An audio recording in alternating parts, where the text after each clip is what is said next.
Se você ainda não viu a mensagem que foi falada sobre como os cristãos viviam no primeiro século, eu quero convidar você a clicar aqui na descrição, que eu vou deixar o link dessa mensagem que eu fiz alguns dias atrás.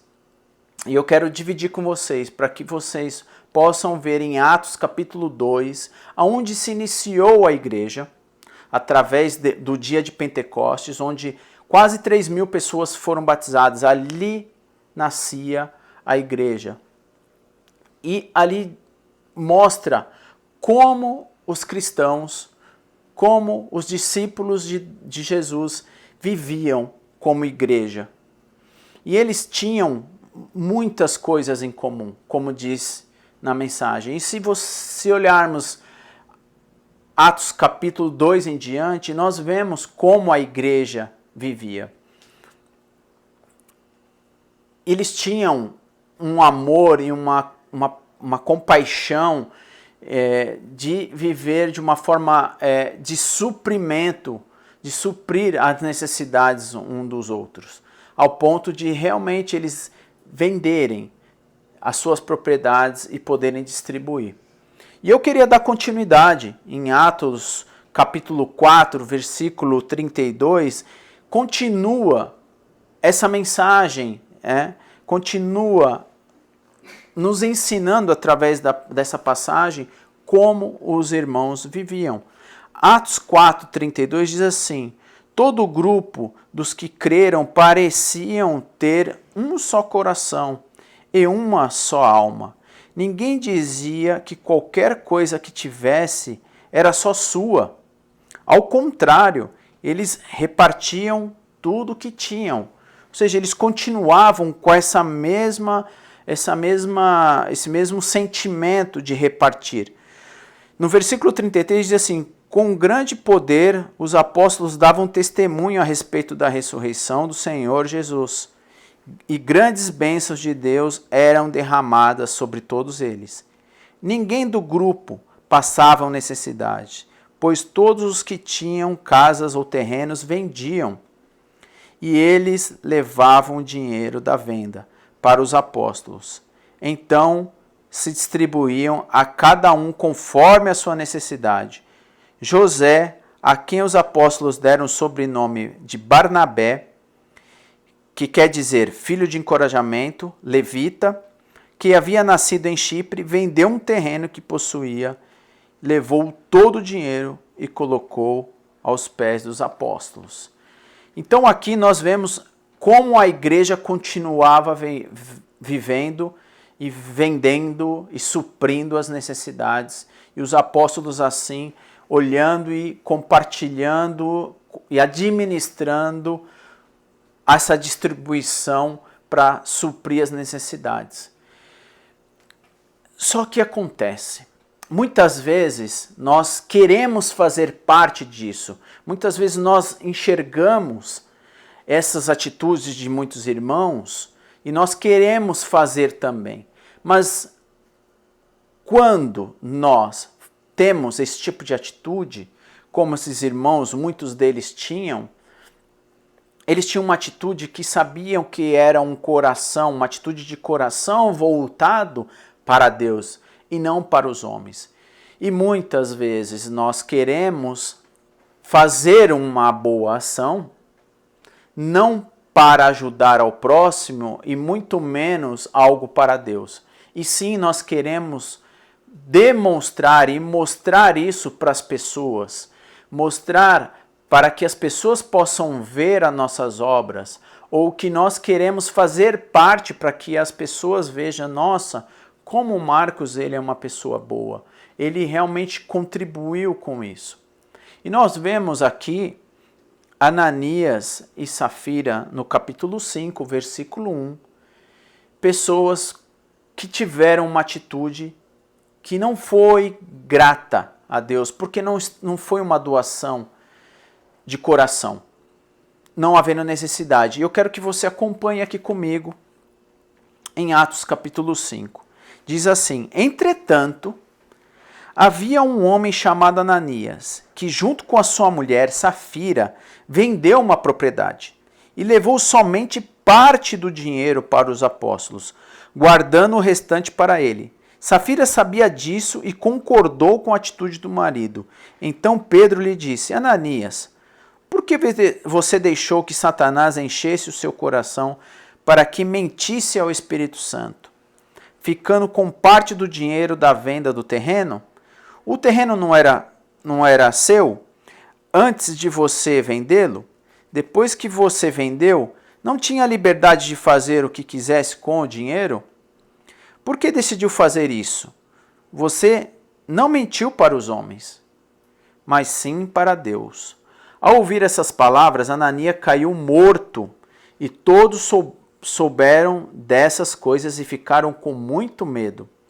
Alguns jovens se levantaram, cobriram-lhe o corpo e levaram para fora e o enterraram. Mais ou menos 3 horas mais tarde chegou Safira, ainda sem saber o que tinha acontecido ao seu marido. Pedro então lhe perguntou: diga-me uma coisa, foi por esse preço que você e o seu marido venderam o terreno? E ela respondeu: sim, foi por essa quantia.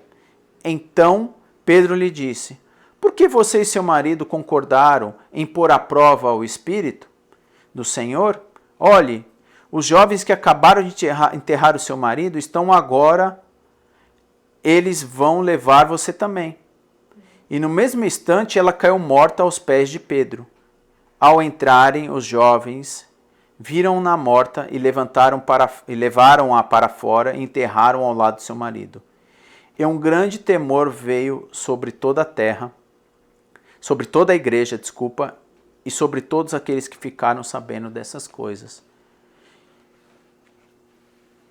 Temoroso, como esses irmãos ficaram temorosos, quando nós ouvimos e deparamos com essa passagem, nós também, uau, né? Ficamos assim, temorosos. Por quê?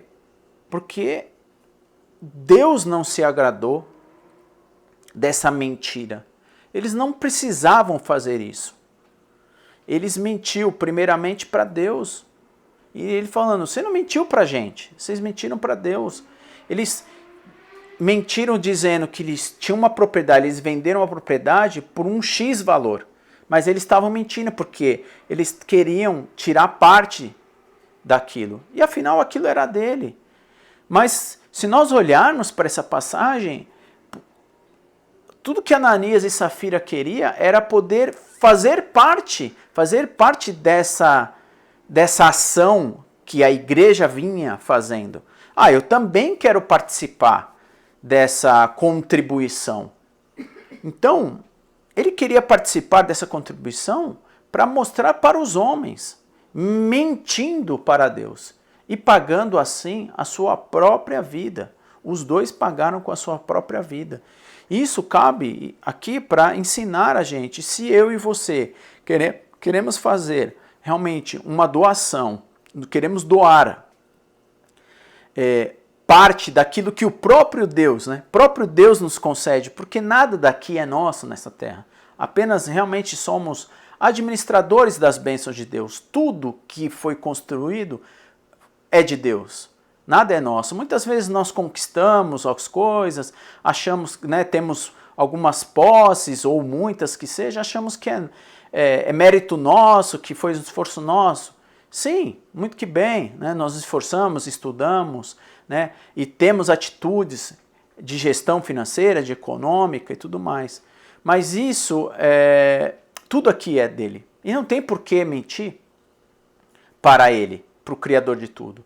E muitas vezes queremos tomar atitudes assim, para querer mostrar para os outros ao ponto de mentir para Deus. E Deus conhece o nosso coração. Que nós então possamos ter discernimento quando nós fazemos uma obra, nós entregamos parte ou entregamos o nosso melhor, que nós possamos entregar realmente o nosso melhor, mas o nosso melhor para Deus. Não parte daquilo como se fosse uma mentira e muito menos para poder mostrar para alguém. Essa não é a vontade de Deus e não foi a vontade de Deus com Ananias e Safira, que pagou com a sua própria vida, né? Deus nos adverte, o que a mão direita nos dá, que a mão esquerda não veja. Né? O que ele quer dizer com isso? Doe de forma, né, escondida. E também ele dá até um exemplo, né? Muitas vezes nós queremos orar em voz alta, gritar no templo, para poder realmente nos aparecer para os outros que nós somos. Deus conhece o nosso coração. Deus sabe realmente o que nós realmente estamos sentindo. Então, que nós possamos realmente ser sábios em poder dar realmente aquilo, o melhor para Deus, mas de forma amorosa, com alegria, né? E para Deus e não para os homens. Tá bom? A gente sabe que muito das nossas ofertas são para suprir necessidades, como havia aqui com os irmãos em Atos capítulo 2 em diante. Mas a gente tem que ter ciência de que quando nós fazemos uma obra, não é para o nosso engrandecimento. Espero que essa mensagem seja tocada no teu coração e no meu, para que nós realmente possamos dar o nosso melhor para Deus e que Ele se alegre das nossas ofertas. Era essa mensagem de hoje que eu queria dividir com vocês. Um beijo e até a próxima mensagem.